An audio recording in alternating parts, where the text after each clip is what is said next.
Welcome to I Testify Conversation Station. I'm your host for today. It's your girl, Mel Mel. Our core of the day says, take your time to get to know your prospects so you can get a more accurate sense of who the best match would be for you. Less settling leads to more compatibility and true love by Callie Coleman.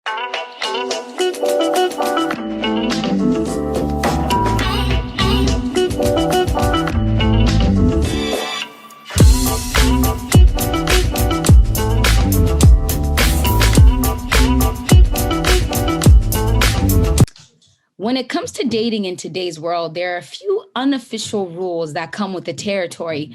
But the one thing that makes modern dating so different from how it used to be back in the day is that there really aren't that many set in stone rules. Dating today is a whole new ball game, and even the unofficial rules are often broken. One thing is for sure, these old-fashioned dating rules are now a thing of the past. And so today's topic is modern versus old-fashioned dating. Welcome to our special guest today. We have Akehil Johnson, a 24-year-old who's currently in a relationship. Taken he is. Thank you, Akehil, for joining us today. And we have Eugene Samuels, a 26-year-old man who is currently dating as well. And lastly, we have the OG, February 23rd. He will be celebrating with his wife. This is Mr. Patrick Rose with his lovely wife, Mrs. Janice Rose, 47 years of marriage. Thank you, Mr. Rose, for joining us today. Thank you for having me. I feel young again among so much you.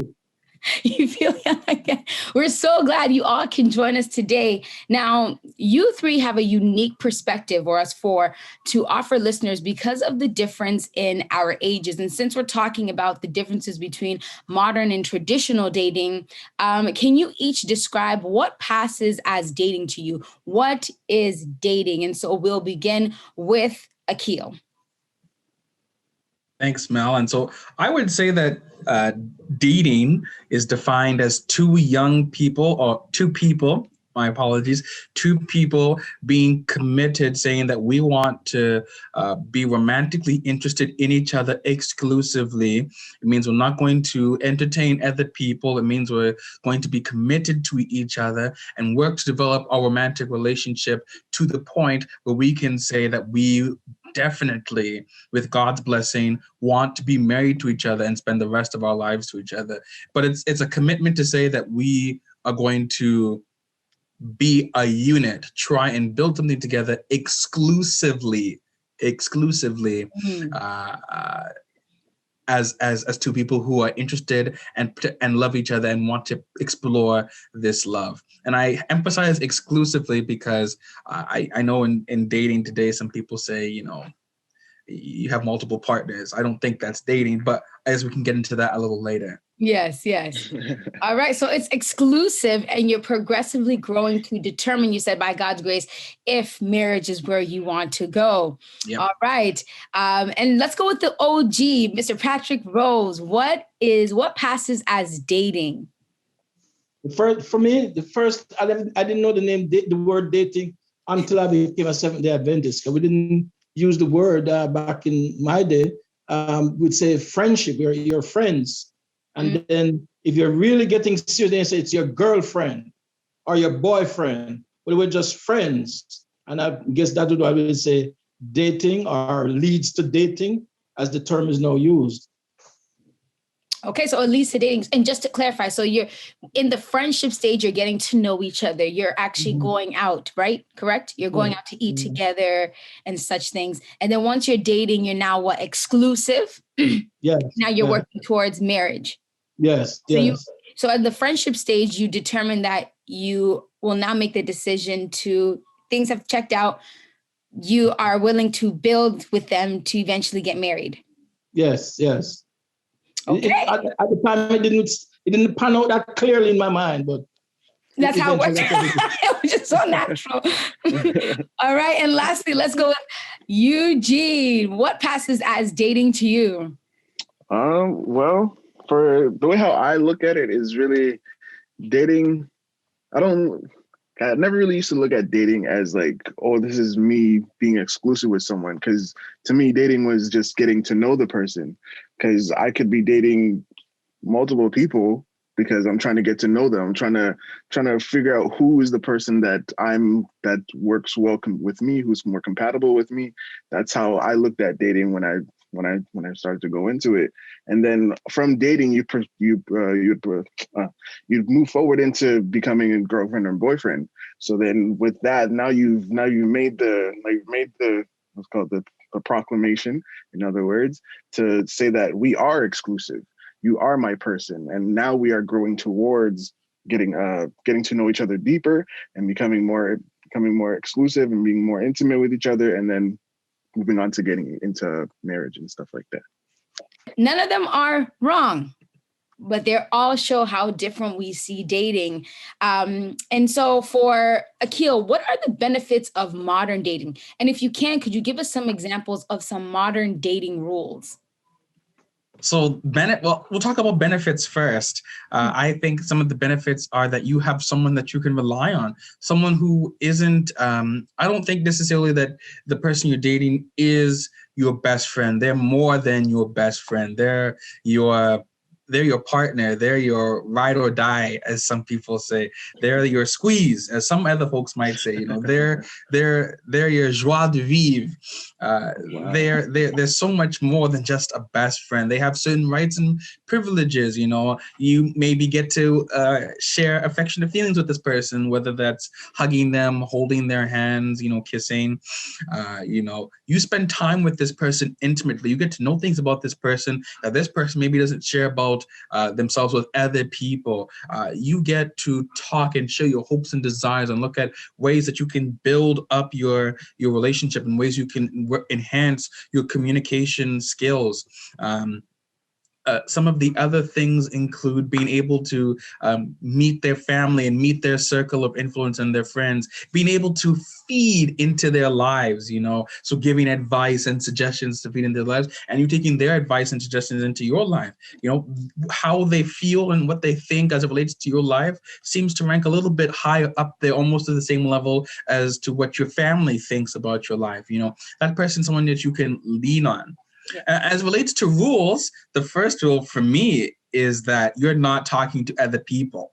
So if I'm talking to you and I'm dating you exclusively, I'm not out here trying to talk to Mary, Sue, and Suan. I'm talking to you and you alone. It means that you have to treat them like how you want to be treated. The Bible tells us, do unto others as you would have them do unto you. But you have to do that times 2 with that person that you're dating. That means taking them out, making them feel special, making them see how special they are, comforting them in their sad times, rejoicing with them in their happy times, soothing them in their anger, in their times of anger. All of these things are sort of rules that I would abide to. But most of all, the most important rule, especially for Christians, is that you're growing together in Christ. This time of dating is a time to get to know each other and really figure out, what are my values? What are your values? I think it's important to not share values, but to have the same values. And it's one thing to respect somebody else's, opinion. That's okay. You don't think the moon landing happened? That's all right. You can keep that opinion to yourself. I believe that it did happen. When it comes to a value like tithing, like sex before marriage, like how you want to raise children, values on, money and how you interact with friends and family. It's not important to respect that value. That's way beyond that. You need to have the same value because you cannot go together if you two have two different values. I think those are some of the benefits and rules that come with dating. And if I could sum it up all into one word, the golden rule is that you're exclusive. Exclusive being that it's you and that person. That's what exclusive means. So that's what I would share with you as it relates to that question now. And that's interesting because now I had said that you had 3 different perspectives, but it looks like you and Mr. Rose actually agree. You're in harmony here with what dating is. Yeah. So y'all are old-fashioned dating. I don't know. I would give Eugene the modern dating. He's the king of modern dating. Because I think a little bit of what I'm saying is it relates to modern dating. I think what Eugene was mentioning is like is a little bit the before, you know, if you're talking to people, I don't think that's dating. I think they're just talking, trying to figure things out. But when you get into dating, I think it kind of goes. I think it just goes up the way I just described it. So I agree with Eugene though that there's definitely a talking phase, and then a talking phase you can be talking to multiple people because you're not committed to any one person. Okay, but what about let's kind of shift here. Let's talk about the initial, like you're trying to get to know someone. That's what they call dating. Like I'm taking her on her first date. So when we go on our date, there are rules to the date. Like men should do this. The woman should do this, right? In respect to that, that's what they would categorize as the modern dating, or that's where you'd see the differences between modern and old-fashioned dating. Where maybe in Brother Rose's day, it's men make the first move. These days, women are going for it. We are fishing, hunting, you understand? So those things are kind of what makes it different. But progressively getting to the point where you are exclusive, I think we can all, in all generations, kind of agree on that, right? See, in Jamaica, you have to go to school. You have to take an exam to go to high school. They don't just your grades. You have to take an exam to go to technical high school or grammar high school. And so what happened based on the amount of persons that passed the exam and the amount of seats available in the school, well, what happened, I was basically shut out. And you have most time you have 2 chances to take the exam. The second time, there was no space available. So I'd have to go do something else.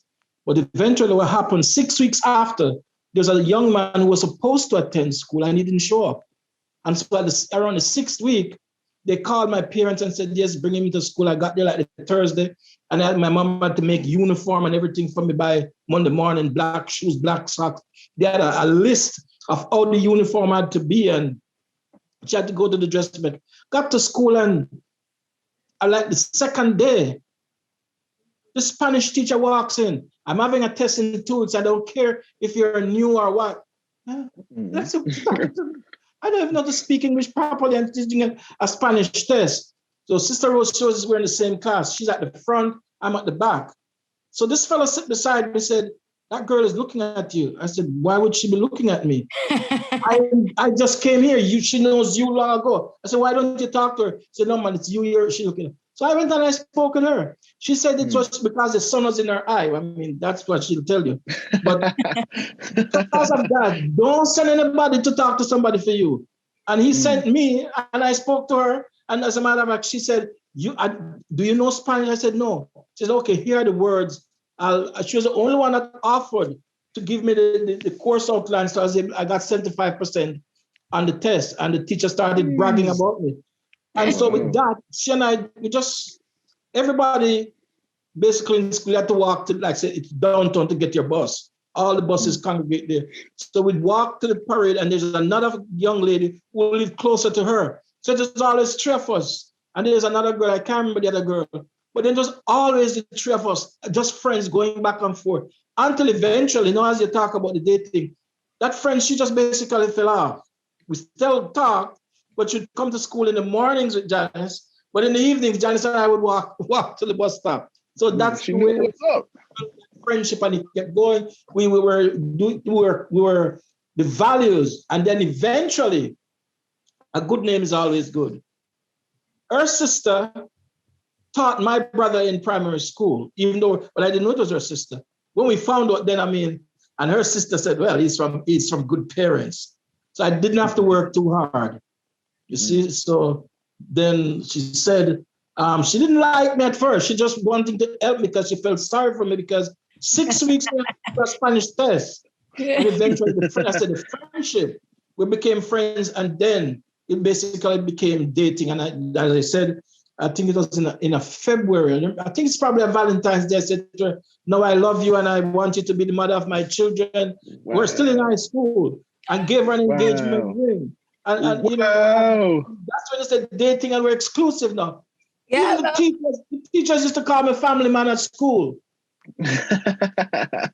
back in the time, like when I was dating, when I was looking for just going out and just going to having fun at parties and stuff like that, it was just to talk to a girl. It was like, yo, like, does she even want to talk to me? Am I like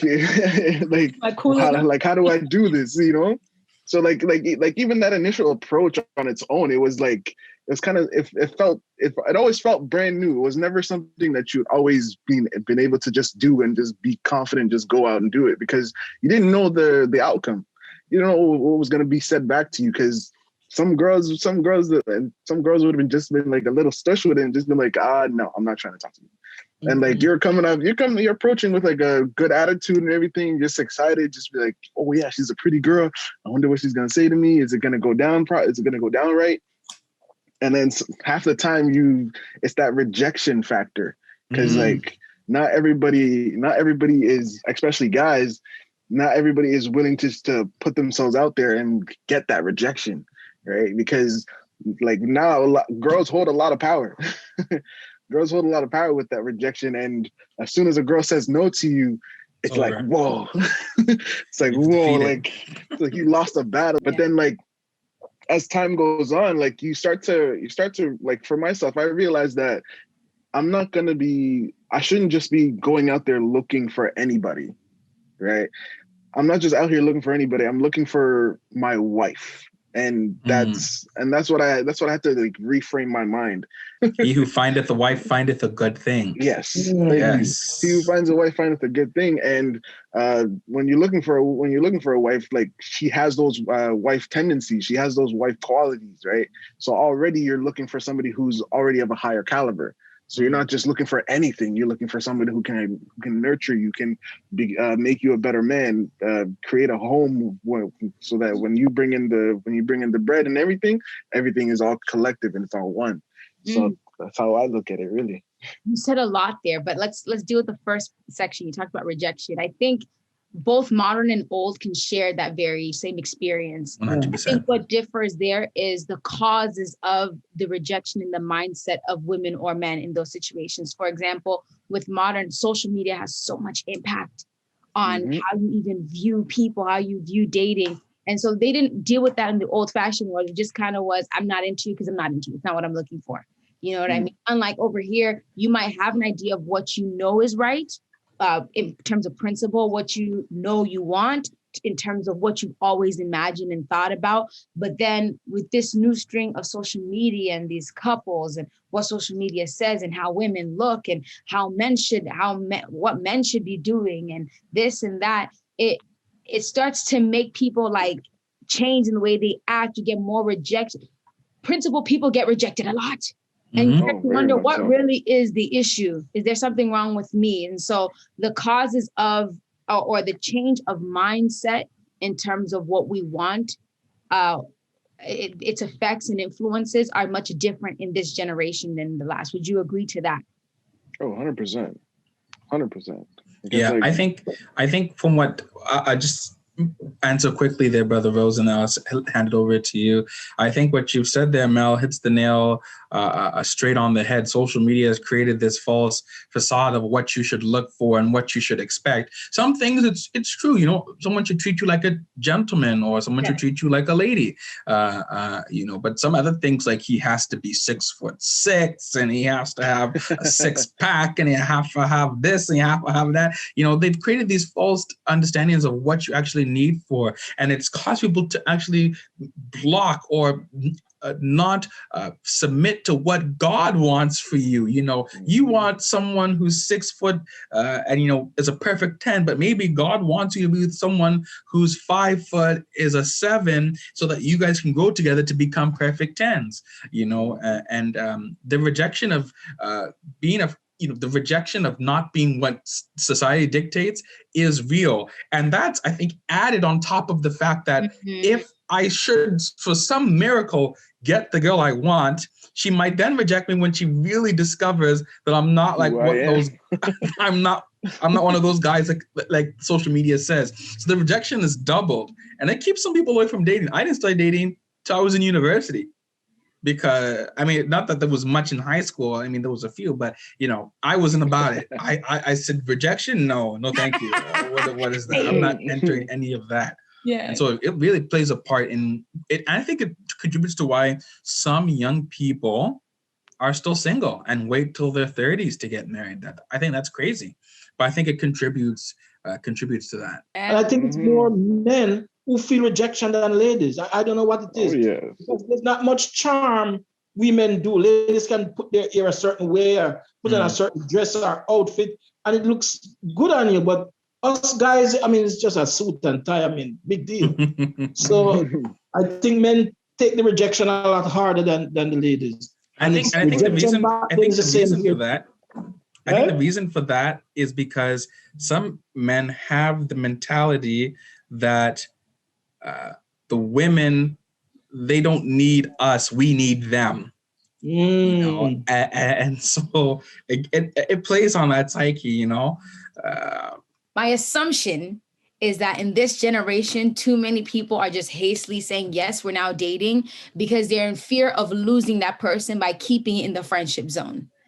Like, I'm afraid that you're going to find someone. And so you like quickly tie this, you know, like make this thing a committed, dedicated thing, not because you actually know the person, but because you're like, let me take you off the market so that it can just be me and you. And then if it doesn't work, it doesn't work. If it does, it does, you know. So how do we balance the two?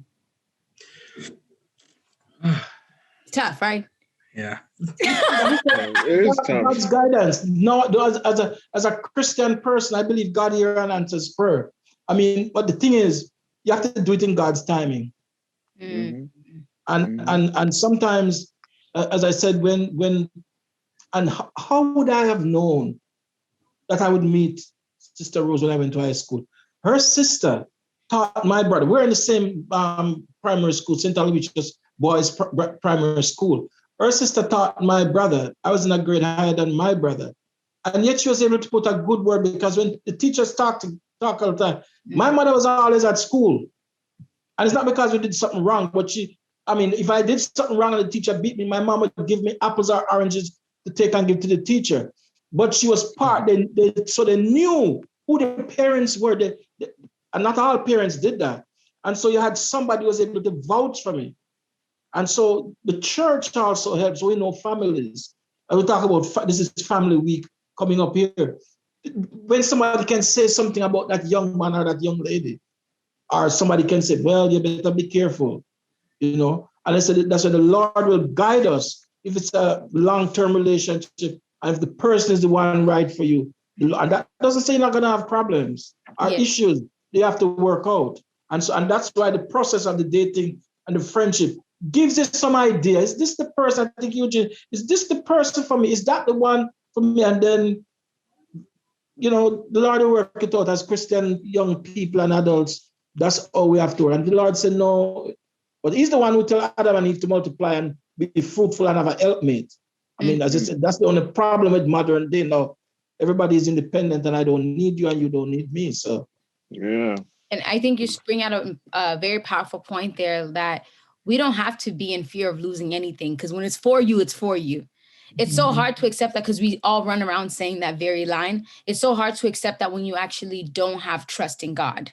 You know, and I think that's really the foundation of everything is, do you have trust in God that it will be his timing? You know, a preacher said, you know, God is popular when he says yes and now, but he's perfect when he says no and wait, because he sees the end from the beginning. He knows what's best for you. So as Christian young people, when we start looking at dating like that, where it's not trial and error, the idea that it's a trial and error, just try it out. If it doesn't work, we have a lot of brokenhearted people. They go through experiences they shouldn't have gone through. And then we put it on, you know, God, like, oh no, God wanted me to go through it so I could grow. No, you lost a part of you because of that. You are dealing with wounds because of that. But had you just waited on God, like Brother Rose had said, on his timing, his way, and continue to be in prayer, like Eugene said, you know, you start to look for what you know to be truth. You start to look for the wife and not just a female because she has long hair and because she has, you know, a waist, right? So you start to look at people more for who they are rather than what they have and what they look like. And the other thing too, people can see and know. As I mentioned to you, the teachers would call me family man at school. And I remember one evening we're walking to get the bus, and there's this park. It's like it's bigger than Gore Park downtown. And you have to go through the park to get to the bus. And this lady, she sells, one of the vendors would sell peanuts and candies and stuff like that. And even she looked at Janice and I said, "You're not brothers and sisters." I said, "No, we go to the same school and, oh, you're friends." The next day she saw us, "Oh, you guys gonna get married." And it now sometimes we reflect on how we met, then we remember that story. When we were getting married, we didn't even think of this. We don't know this lady, we haven't bought candy from her, nothing. We just saw her, she's there, we pass her every day. Said, "You two are gonna get married." And people, they see something that you don't see. So the elderly, so when you do things, the elderly needs to be around. Let them, don't hide from them, because they can spot things that you don't spot. Right. In the person you're looking for to be your intended.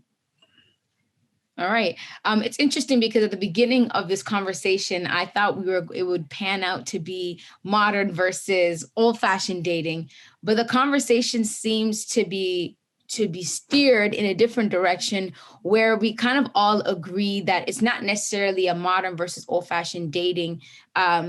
Your time, your way, your perspective, and the journey you go through is going to be different than everyone else's, but rather it's about having a foundation and principle that's going to allow you to choose what is right for you and when, correct?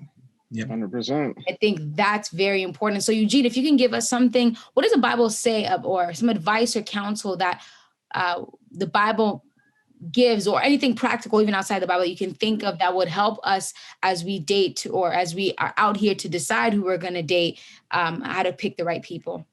Look within yourself, because that's where it really, look within yourself. And when you look within yourself, bring God within that as well. Know who you are and figure out the things that make you happy, really. All right, and Akehil. Yes, I recall being when I was a little young guy, here all the time in church, do not be unequally yoked. That's 2 Corinthians 6 verse 14. And I always wonder, what is this? What is this? And, I'm still not fully versed in what it could, in all the application it can mean. But so far in my life, it's helped me to understand that you don't want to be with someone who's going to aggravate you. Someone who doesn't agree with you, someone who doesn't see, you don't need someone who's exactly like you, but you need to be able to walk together with this person. Think about two ox. When a field gets plowed, two ox are pulling the plow. If one ox veers off to the right, the other ox stops. The field doesn't get plowed. You can't move anywhere. You need to be able to find someone that walks with you together. So I say to young people, stand like the brave, be brave. Some people in your friend circle are the perfect people meant for you. There might be somebody that you've been looking down at. Give them a chance. You might find that you actually are happier. It's okay to have a type, and it's okay to look for something very particular. Mm-hmm. But I think in order to find true happiness, you need to be willing to look beyond what you want and look at what you can have and what will make you happy. It says Proverbs 31:30, it's a charm is deceptive and beauty is fleeting, but a woman who fears the Lord is to be praised. Yes. And then another one, Proverbs 19:21 says, many are the plans in the mind of a man, but it is the purpose of the Lord that will stand. Powerful. That's all. I think you tied it up right there. That we will make plans. Each and every individual have their own journey.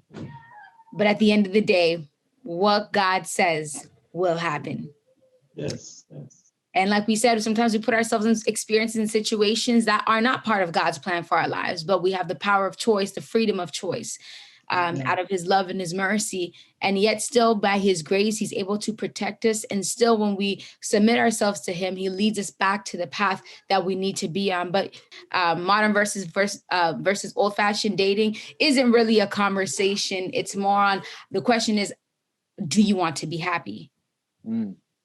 do you know what happiness is? And happiness is the quality of God. You need to know God so that you know happiness when you see it in another person. The song says, may the Jesus in me love the Jesus in you. Hallelujah. All right. And so I want to thank each and every one of you, Eugene Samuels, Akehil Johnson, and Mr. Patrick Rose, as well as the lovely Mrs. Janice Rose, because we know she's listening. I want to thank you all for joining us today and sharing the wisdom of Brother Rose. Gray hair is full of wisdom, I tell you. I like the new term, OG. OG.